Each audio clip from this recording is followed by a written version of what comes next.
અમારી માગણી એક જ છે કે જે પોલીસે એકતરફી વલણ દાખવ્યું, જે અમારા સમાજની દીકરીનો જે બનાવ બને તો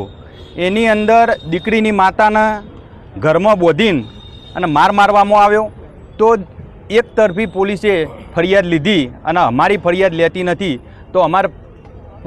અહીંના પીઆઈને એટલું કહેવું કે જો તમે અમારી ફરિયાદ લેજો, નહીં તો ટૂંક સમયની અંદર આજના યા કાલના દિવસમાં બનાસકાંઠા તથા મહેસાણાના તમામ પાટીદાર સમાજ અહીંયા આગળ એ ડિવિઝન પોલીસ સ્ટેશનમાં ભેગો થશે. મહેસાણાની અંદર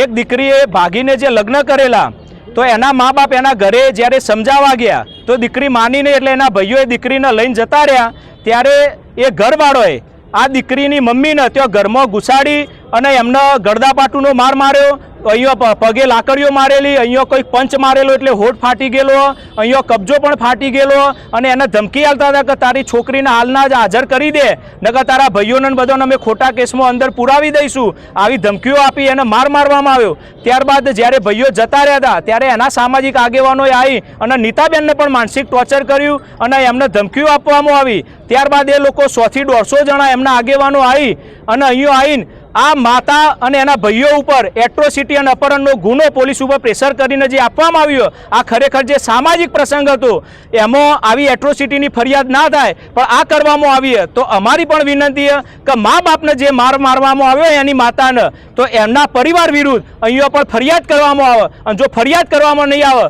તો પાટીદાર આંદોલન સમિતિ, એસપીજી ગ્રુપ, ખોડલધામ સંસ્થા અને વિશ્વ ઉમિયા અને ઊંઝા સંસ્થા આ ભેગું થઈ અને મોટું આંદોલન કરશે. એટલે એ ડિવિઝન પોલીસ સ્ટેશન વિનંતી કે વહેલી તકે મજબૂત ફરિયાદ લેવામાં આવે, નહીં તો આના વિપરીત પરિણામો આવે તો એના માટે જવાબદાર સરકારી તંત્ર રહેશે.